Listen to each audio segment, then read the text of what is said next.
మన పూర్ణిమలో కళ్యాణం కమనీయం సేల్స్ ప్రతి 15,000 రూపాయల కొనుగోలుపై కంచి కాటన్ శారీ ఉచితం. అంటే ఏం relation single? Happy to be single. Wow. ఎందుకంటే మా మమ్మీకి చెప్పేశాను, నీ ఇష్టం మమ్మీ, నువ్వు ఎవరిని చూస్తే వాళ్ళని చేసు. బేసికలీ నాకు ఫస్ట్ ఆఫ్ ఆల్ లవ్, పెళ్ళి ఇవన్నీ ఇంట్రెస్ట్ ఉండేవి కాదు. సో ఏదో వచ్చింది అలా, దాన్ని లవ్ అంటారు, లవ్ అంటే ఇలా ఉంటది అని ఏదో అనుకుంటాం మనం ఆ ఏజ్ లో. కానీ మీ ఆంటీకి ఫోటో పంపిస్తున్నా ఆంటీకి ఒకటి. ఏంటిది? మమ్మీకి లైక్ మా రిలేటివ్స్ లోనే చాలా మంది ఉండే అన్నమాట. సో చాలా మంది అంటే అంతమంది కూడా లేదులే, కొంతమంది. సో వాళ్ళు అడగడము అట్లా ఉండే. కానీ ఏమో మమ్మీ ఇష్టం అని చెప్పాను, బట్ నాట్ నా. ఇప్పుడు కొంచెం ఇల్లు మొత్తం క్లియర్ చేసుకోవాలి మెయిన్. అది మా మమ్మీకి రీజన్ కూడా అదే చెప్తున్నా, మమ్మీ ఫస్ట్ ఇల్లు క్లియర్ అయ్యాలి, తర్వాత పెళ్ళి. ఇప్పుడు ఏమీ అంత తొందర ఏం లేదు అని చెప్పి. ఇప్పుడైతే not at all interested in marriage. అప్పుడే పెళ్లి చేసుకో. పెళ్లి చేసుకున్నప్పుడు చెప్పు. మామూలుగా అప్పుడు ఇంటర్వ్యూ చేస్తాం. మళ్ళీ ఇండస్ట్రీలో ఇప్పుడైనా ఎలాంటివైనా ఫేస్ చేసావా? కమిట్మెంట్ లాంటివి అలాంటివి ఏమన్నా నీకు ఇబ్బందులు ఎదురయ్యా? అంటే ఫేస్ చేశానా అంటే డైరెక్ట్గా ఎప్పుడు ఫేస్ చేయలే. ఫోన్ కాల్స్లో ఫస్ట్ నేను వెళ్ళి నెరేషన్ వినడం. సో డైరెక్టర్ ఎదురుగుండా ఉన్నప్పుడు, ప్రొడ్యూసర్ ఎదురుగున్నప్పుడు నెరేషన్ వినేదాన్ని. ఇంటికి వచ్చాక కాల్స్ వచ్చాయి అనమాట. అగ్రిమెంట్ కి ముందు కరెక్ట్గా రేపు అగ్రిమెంట్ అన్నప్పుడు ఈ రోజు నైట్ నాకు కాల్ వచ్చేది. సో ఇట్లా నువ్వంటే క్రష్ అంట, ఇంట్రెస్ట్ ఉందంట, లైక్ ప్రొడ్యూసర్ కానీ డైరెక్టర్ కానీ అలా కొన్ని కాల్స్ వచ్చాయి. ఐ వాజ్ లైక్ ఫస్ట్ లో అయితే డైరెక్ట్ గా ఒకసారి అడిగే, ఎవరో డైరెక్ట్ ఇలా కూర్చుని మాట్లాడను. కమిట్మెంట్ అనగానే ఐ వాజ్ లైక్, నేను చాలా కమిట్మెంటల్ ఉంటాను, చాలా హార్డ్ వర్క్ చేస్తాను దానికోసం ఇట్లా చెప్పేసారు. నాకు తెలియదు కమిట్మెంట్ అంటే అది, ఆ వర్డ్స్ అవి మనకు తెలియదు. మనం ఏంటి, మనం కాలేజీలో చదువుకుని వచ్చాం కదా. కమిట్మెంట్ ఇవన్నీ అంటే మనం చాలా కమిట్మెంట్ గా ఉంటాం. హార్డ్ వర్క్ చేస్తారా అని అడుగుతున్నారేమో. ఉంటాము అంటే ఇలా ఉంటది అలా ఉంటది అని తర్వాత చెప్తే, ఏం కమిట్మెంట్ గురించి మాట్లాడుతున్నారు అని చెప్పి అడిగాను. లేదు దీన్ని కమిట్మెంట్ అంటారు అంటే అక్కడే ఒక డైరెక్టర్ ని కొట్టి మరి నేను బయటకు వచ్చాను. ఆ డైరెక్టర్ పేరు అడగద్దు, నేను చెప్పను. పెద్ద కాదు. ఇప్పుడు నువ్వు సినిమాలకి ఛాన్సులు రావాలంటే ఎవరినైనా డైరెక్టర్ ఆఫర్లు అడుగుతావా? అడగను. అడగకపోతే ఆఫర్స్ రావు కదా ఇండస్ట్రీ. ఎలా చెప్తావు నువ్వు? నార్మల్ సినిమాలన్నీ నాకు ఎలా కాల్స్ వచ్చాయి, నేను అడగలేదు. ఆఫర్స్ వస్తాయి అంటే ర్యాండమ్ గా చూస్తారు కదా. ఇప్పుడు అలా అయితే నేను ఇంకా రిలీజ్ కాని మూవీస్ చూసి కూడా, అంటే డబ్బింగ్ థియేటర్స్ కి కొంతమంది డైరెక్టర్స్ వస్తారు, లేకపోతే ఏదన్నా ఫ్రెండ్స్ ఆఫ్ ఫ్రెండ్స్ ఉంటారు, వాళ్ళు చూపించుకుంటారు కదా క్లిప్స్. అరే ఈ అమ్మాయి బాగుంది అని నాకు ఆఫర్స్ వచ్చినాయి కూడా ఉన్నాయి. కాకపోతే ఎన్ని కంటిన్యూగా నేను టీవీ షోస్ చేస్తుండే, సీరియల్స్ చేస్తుండే, మూవీస్ చేస్తుండే, వెబ్ సిరీస్ చేస్తుండే, బట్ కరెక్ట్ బ్రేక్ అయితే రాలేదు. ఎందుకు తెలియదు. నువ్వు స్టోరీ వినవా? నార్మల్ గా వింటాను. మరి ఇప్పుడు ఏం చూసావు? యాక్సెప్ట్ చేస్తావు, స్టోరీ చెప్తాను, నీకు నచ్చుతుంది, నువ్వు ఓకే చెప్తావు. స్టోరీ చెప్పడం బాగా చెప్తారు, బట్ తీసాక ఎలా ఉంటది, అక్కడ 24 క్రాఫ్ట్స్ ఉంటాయి. డిఓపి సరిగ్గా తీయకపోయి ఉండొచ్చు, లేకపోతే డైరెక్టర్ సరిగ్గా కన్వే చేయకపోయి ఉండొచ్చు, లేకపోతే నన్ను సరిగ్గా చూపించకపోయి ఉండొచ్చు. సో అట్లా ఉంటది. మంచిగా యూజ్ చేసుకోలేదు ఏ డైరెక్టర్, అంటే సినిమా పరంగా. అదే అంటే మళ్ళీ నువ్వు ప్రోమోలో వేసుకుంటావు. కేబీకేజీ కిరాక్ బాయ్స్ కి అడిగారు, ఎందుకు ఎలిమినేట్ అయిపోయావు? రీజన్ ఏంటి? తెలియదు నాకు. అడిగావా? నేను అసలు తర్వాత కాంటాక్ట్ కూడా చేయలేదు. అంటే నాకు బాధేసింది, అగ్రిమెంట్ లో అదేం మెన్షన్ చేయలేదు, ఎలిమినేషన్స్ ఉంటాయి ఇవేం మెన్షన్ చేయలేదు. అండ్ ఫస్ట్ టైం ఎలిమినేషన్ ఉన్నప్పుడే షాక్ అయ్యా, అప్పుడు ఇద్దరిని చేసే. సెకండ్ టైం ఒకళ్ళనే చేశారు, ప్రేరణని తీసుకొచ్చి రీప్లేస్ చేశారు. అర్థం కాలేదు నాకు. ఏవో ఉంటాయా షోస్ లో, ఉంటాయా రాజకీయాలు? తెలీదా? నువ్వు చేయలేదా? నేను యాంకర్. ఇప్పుడు చెప్పు, యాంకర్ ఇప్పుడు నార్మల్ గా నువ్వు కూడా సేమ్ ఛానల్స్ లో చేసావు కానీ నీకు తెలీదా ఏముంటాయి? నార్మల్ గా సేమ్ ఏమో తెలీదు, అంటే ఉంటాయా అంటే మనకు తెలీదు. జబర్దస్త్ గానీ అండ్ శ్రీదేవి డ్రామా కంపెనీలో కొన్ని రాజకీయాల వల్ల, కొంతమంది వల్ల నువ్వు మళ్ళీ నీకు కొన్ని ఆఫర్లు దూరం అయ్యాయని అంటే యాక్సెప్ట్ చేస్తావా? తెలీదు, నిజంగా తెలీదు. అంటే చేస్తావా అంటే ఎవరైనా ఏమైనా చెప్తే అని నేను విన్నది అడుగుతున్నా. ఆహా, తెలీదు.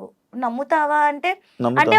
ఒకళ్ళు చెప్పడం వల్ల లేకపోతే ఒకళ్ళ వల్ల తీసేశారు అంటే ఆబ్వియస్ నేను అన్ని ఇయర్స్ చేశాను కదా వాళ్ళతోనే ఉండే. నాకు చాలా సార్లు మూవీ ఆఫర్స్ వచ్చింది. అంటే మూవీ షూట్ ఉన్న రోజు కూడా నాకు జబర్దస్త్ గాని శ్రీదేవి గాని పిలిచుంటే నేను వాళ్ళకి మేనేజ్ చేసుకుని ఇటు వెళ్ళేదాన్ని. అంత ఇంపార్టెన్స్ ఇచ్చేదాన్ని. సో అంత ఇంపార్టెన్స్ ఇచ్చే అమ్మాయిని తీసేస్తారా అంటే అది వాళ్ళే. నేనైతే లైక్ నో అనే అంట. దానికోసం తీసేస్తారా అని. ఓకే, నెక్స్ట్ ఫ్యూచర్ ప్రాజెక్ట్స్ ఏమున్నాయి, ఎన్ని ఉన్నాయి ఇంకా? ఇప్పుడు ప్రెసెంట్ అయితే కామాఖ్య అనే ఒక మూవీ చేస్తున్నాను, మంచి రోల్. అండ్ ప్రైమ్ కి ఒక మూవీ రిలీజ్ అవుతుంది శోభిత గారితో. ఎంతవరకు ఉంటది అనేది తెలీదు. మొన్న దేవికి అండ్ డానీ చేశాను కానీ చాలా కట్ అయిపోయినాయి నా సీన్స్. సో అదే చెప్పలేము ఎప్పుడు ఏది జరిగింది అనేది. సో ప్రెసెంట్ అయితే ఈ మూవీ అండ్ వెబ్ సిరీస్ చేస్తున్నాను. And I'm planning something for my YouTube channel. Please do subscribe to మీ ఐషు ముచ్చట్లు. ఇది ఖచ్చితంగా ఉంచాలి, ఓకేనా? ముందు ఉంచుతాను, ఇంత చెప్పలేకపోయి కదా, ఉంచుతా ప్లీజ్. ఎందుకు రోడ్ అవుతుంది తెలియదు. కాదు, బిగ్ బాస్ ఆఫర్ వచ్చింది. లైక్ ఆఫర్ అంటే లైక్ కాల్స్ వచ్చాయి, ఇంటర్వ్యూస్ అయిపోయాయి. ఎందుకు, ఏమైంది? వెళ్ళా ఇంటర్వ్యూకి వెళ్ళా, ఇంట్లోకి పిలవలా. పేరు కూడా వచ్చింది కదా, బాగా వచ్చింది. ఇంటర్వ్యూస్ అయ్యాయి బట్ ఇంట్లోకి పిలవలేదు. I don't know. ఈ సీజన్ అయింది, ఈ సీజన్ లాస్ట్ సీజన్ ఈ సీజన్ ఇంటర్వ్యూ అవ్వలేదు. ఇంట్రెస్టా వెళ్ళడం? మమ్మీ తమ్ముడికి చాలా ఇంట్రెస్ట్. అంటే వాళ్ళ కోసం నేను వెళ్ళాలనుకుండే. వాళ్ళ కోసం, నీ కోసం? ఎందుకంటే వాళ్ళు చాలా, అంటే ఎన్ని షోస్ వచ్చినా ఏమొచ్చినా బిగ్ బాస్ వచ్చింది అంటే 24/7 లైవ్ వేస్తారు కదా, అది కూడా కూర్చొని చూస్తారు అనమాట. అంత ఇష్టం వాళ్ళకి. అండ్ వాళ్ళు ఎప్పుడు అనేవాళ్ళు, ఐషు ఎవరు అంటే ఎవరో తెలియని ఫేసెస్ కూడా వెళ్తున్నాయి, నీ ఫేస్ కొంచెమైనా తెలుసు కదా అందరికి జనాలకి, మరి నువ్వు స్టార్ అని చెప్పట్లా, అట్లీస్ట్ తెలుసు కదా, నిన్ను ఎందుకు పిలవట్లేదు అంటే తెలీదు మమ్మీ, తెలీదు అని చెప్తా. బట్ వాళ్ళకి ఇష్టం నన్ను ఆ బిగ్ బాస్ స్టేజ్ మీద చూడాలి అని. And my mom loves Nagarjuna, so ఆయన పక్కన నన్ను చూడాలి, మాట్లాడాలి అని ఇష్టం. నా సీజనే మీ అమ్మగారు చూసారంటే అర్థమైపోయింది బిగ్ బాస్ బాగా చూస్తారని. చాలా, నేను కూడా తెలియదు. ఓటీటీ అప్పుడు. అవును, అసలు చాలా ఇష్టం వాళ్ళకి బిగ్ బాస్ అంటే. ఇంకా నేను అంటే లిటరల్లీ చెప్తాం కదా మమ్మీ డ్రీమ్స్ తీర్చాలి అని. ఆబ్వియస్లీ ఇది కూడా మా మమ్మీకి ఒక డ్రీమ్ లాంటిది, అదేంటో తెలియదు. షీ ఆల్వేస్ ఆస్క్ మీ ఎలా ఏంటి అని. ఇప్పుడు జబర్దస్త్ మొత్తం టీమ్, ఈటీవీ మొత్తం నీకు ఉన్నారా, టచ్ లో ఉన్నారా యాక్టర్స్? ఎప్పుడు ఉంటారు, ఎవరింట్లో ఏమైనా ఫంక్షన్స్ అయినా అందరూ పిలుస్తారు. మంచి ఫ్యామిలీలో ఉంటాం. నీ గురించి నువ్వు ఒక 3 words లో డిస్క్రైబ్ చేసుకుంటే ఏం చేసుకుంటా? Independent, strong, beautiful. 3 ఉన్నాయి, లాస్ట్ ఓకే, బ్యూటిఫుల్. రాత్రిలో నిద్రపోయే ముందు ఏం చేస్తావు? సిరీస్ చూస్తా. కొరియన్ చూస్తా. అండ్ ఈ మధ్య నేను స్పానిష్ సిరీస్ ఎక్కువ చూస్తుండే. ఏం అర్థం అవుతాయి నీకు? సబ్ టైటిల్స్ ఉంటాయి కదా, చదువుకున్నాం కదా, కింద సబ్ టైటిల్ చూసి మీద మొహాలు వెళ్ళిపోతాయి కదా. అది నీకు ప్రాక్టీస్ అయ్యే కొద్దీ నువ్వు మొహం చూసి వెంటనే చూసేస్తావు నువ్వు. కళ్ళు రావా? ఏం రావు. అందుకనే నువ్వు అడిగేవు కదా గ్లాసెస్, అది సైడ్ గ్లాసెస్ కదా, కంప్యూటర్ గ్లాసెస్, కళ్ళు నొప్పులు రాకుండా. ఒక సీక్రెట్ చెప్పు ఎవరికి తెలియంది నీ గురించి. సీరియస్ అంటే ఏం లేవు కానీ ఫన్నీగా అంటే అది సీరియస్ ఫన్నీగా కాదు కానీ చిన్నప్పుడు ఏమయ్యేదంటే మా ఇంట్లో పాకెట్ మనీ ఇస్తారు కదా, సో పాకెట్ మమ్మీ దగ్గర తీసుకునేదాన్ని, డాడీ దగ్గర తీసుకునేదాన్ని, అమ్మమ్మ తాతయ్య కూడా ఇచ్చేవాళ్ళు, వాళ్ళు కూడా ఎదురుగుండా హౌస్ లోనే ఉండేవాళ్ళు. ఆ దగ్గర తీసుకున్నాక కూడా మా అమ్మమ్మ బియ్యం డబ్బాల్లో, షుగర్ డబ్బాల్లో కొంచెం అమౌంట్ పెట్టేది, అవి కూడా తీసుకునేదాన్ని, దొబ్బేసేదాన్ని తెలియకుండా. వెళ్ళి పౌచ్, పెన్సిల్ బాక్స్ వేసుకొని నాకు నా ఫ్రెండ్స్ కి నేనే కొనేదాన్ని. నేను అంటే చూసాను బట్టలు అవన్నీ. ఎందుకు ఖర్చు పెడతావు నార్మల్గా? ఎందుకు అంటే నాకు ఫస్ట్ నుంచి నన్ను నేను బాగా చూపించుకుంటే నాకు ఇంకా ఎక్కువ ఆపర్చునిటీస్ వస్తాయి అనేది అది నాకు బిల్డ్ అయింది. సో అందుకని ఎక్కువ కొంటూ. ఎంత ఖర్చు పెడతావు నార్మల్గా బట్టలకి? నాకు తెలిసిన ఫిగర్ కరెక్ట్ చెప్పలేకపోతే దొరుకుతుంది, నేను చెప్పేస్తాను పేరు. చెప్పు ఎంత ఖర్చు పెడతాను నెలకి? గట్టిగానే ఖర్చు పెడతా. గట్టిగా నెలకి అంటే డిపెండ్స్, ఇప్పుడు ప్రాజెక్ట్ బట్టి, ఈవెంట్ అదే. బట్టి. ఇప్పుడు ఒక ఈవెంట్ ఉంది అనుకో, బట్టలు కొనాలనుకో, ఒక ఈవెంట్, ఒక మంచి గ్రాండ్ ఈవెంట్ ఉంది.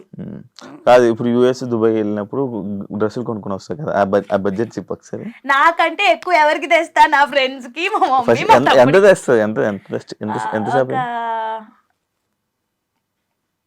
2 lakhs. 2 లక్షలు బట్టలు ఏంటండి? నేను ఒక్కదాన్నే కాదు, నేను నాకు గిఫ్ట్లు తెస్తా, మా మమ్మీకి తెస్తా, మా తమ్ముడికి తెస్తా, ఫ్రెండ్స్ కి తెస్తా, ఈడు కూడా తెచ్చా. 2 లక్షలు అంట. చెప్పు. అరే కష్టపడుతున్నాను ఇప్పుడు, కష్టపడి ఇది వరకు నా దగ్గర లేవు, లేనప్పుడు లేనట్టే ఉన్నా, ఉన్నప్పుడు I want gift my friends. నేను అరే యూఎస్ పోయా, వాళ్ళకి గుర్తుగా ఏదో ఒక మెమరీ, వాళ్ళు గుర్తుంచుకుంటా లేదు తెలియదు కానీ, బట్ స్టిల్ అలా. నీతో ఫోటో దిగుతున్నప్పుడు నీ మా అభిమానులు కానీ వచ్చి నీతో ఫోటో దిగుతున్నప్పుడు నీ ఫీల్ ఏంటి? చాలా బాగా అనిపిస్తుంది నాకు. అంటే ఇంత కష్టపడింది మర్చిపోతాం, చాలా హ్యాపీ అనిపిస్తుంది ఆ మూమెంట్ మాత్రం. ఆ రోజు మొత్తం ఇంకా నిద్ర అవసరంలే, తిండి అవసరంలే, హ్యాపీగా ఉంటాం. ఫేమ్ వచ్చిన తర్వాత నీ లైఫ్ లో వచ్చిన మేజర్ చేంజ్ ఏంటి? ఐ బాట్ హౌస్, నీ- ఫ్లాట్. నీలో వచ్చిన చేంజెస్? స్ట్రెస్ పెరిగి థైరాయిడ్ వచ్చి లావయ్యా. నిజాలే ఓపెన్ గా మాట్లాడతా కాబట్టి అది నిజం. ఎప్పుడు హెల్త్ బాగోదు కదా నీకు? ఎందుకు అంటే కుదురుగా ఒక చోటు ఉన్నాం, తిరుగుతా ఫుడ్ చేసి పెట్టే వాళ్ళు ఎవరు ఉండరు. మమ్మీ తమ్ముడు విజయవాడలో ఉండేవాళ్ళు, ఇప్పుడు ఫ్లాట్ తీసుకున్నాక హైదరాబాద్ వచ్చారు, కానీ ముందు వరకు విజయవాడలో ఉండేవాళ్ళు. స్విగ్గీ ఫుడ్, అది కాకుండా మనం ఒక మంత్ ఒకే, ఇప్పుడు ఇండియాలో ఉన్నాను అనుకో, 1 month లో ఇండియాలో నుంచి మళ్ళీ యూఎస్ వెళ్తా, అక్కడ క్లైమేట్ మారుతుంది, టైమింగ్స్ మారుతుంది. ఇప్పుడు 2 months బిఫోర్ 1 month లో ఐ వెంట్ టు పుకెట్, అక్కడ డిఫరెంట్ క్లైమేట్, డిఫరెంట్ టైమింగ్స్. అదే మంత్ లో దుబాయ్ వెళ్ళా, డిఫరెంట్ క్లైమేట్, డిఫరెంట్ ఫుడ్, అంత లైఫ్ స్టైల్ అదే మంత్ లో యూఎస్ వెళ్ళా. సో దానివల్ల నీ హెల్త్ పాడవకుండా ఎలా ఉంటుంది? ఎంత కాపాడుకుంటావు నువ్వు? నీకు ఫుడ్ తినాలనిపించదు, తిన్నా కక్కుకుంటావు, పడదు, నిద్ర ఉండదు టైంకి. అంటే అందరికి సంపాదించే డబ్బులు తిరిగేదే కనిపిస్తారు, కానీ ఇవన్నీ తెలియవు. గట్టి తింటావు కదా? గట్టి తింటావా? తెలుసు కదా, అదే ఫుల్ కదా, ఫుల్ గా కడుపు నిండా 2 లేదా 3 టేస్టీగా తింటా. 2 లేదా 3 ఉండదు టైం, 2, 3, 3 o'clock 4 o'clock, కానీ అది వెరీ బ్యాడ్. దాన్ని ఇంకేం చేయలేదు, ఎందుకంటే మరి అంత కష్టపడి మనం 2, 3 వచ్చాక అప్పుడే ఆకలేస్తుంది, అప్పుడే క్రేవింగ్స్ వస్తాయి, తినాలనిపిస్తుంది. షూట్ లేనప్పుడు కూడా అదే టైమింగ్స్ అలవాటు అవుతుంది, కాబట్టి అదే టైంకి మిల్క్ షేక్స్, థిక్ షేక్స్, పిజ్జాలు. ఇంట్లో ఎవరు ఉండరు కదా, ఇప్పుడు మా అమ్మ ఉంది అనుకో, ఈ టైంలో ఇది తినొద్దు అది తినొద్దు అని చెప్పేవాళ్ళు ఉంటారు. ఉండేది రూమ్మేట్స్ తో, వాళ్ళు కూడా నాతో పాటు కూర్చొని తింటారు, సేమ్ హ్యాపీ. ఫ్రెండ్స్ తో బాగా దెబ్బలు, ఎన్నిపోట్లు, నమ్మి మోసపోవడాలు బాగా జరిగాయి. నిజంగా ఫ్రెండ్స్ తో ఇంటర్వ్యూ చేయకూడదు, చెప్పు. జరుగుతుండే కదా, నీ లైఫ్ లో జరగవా?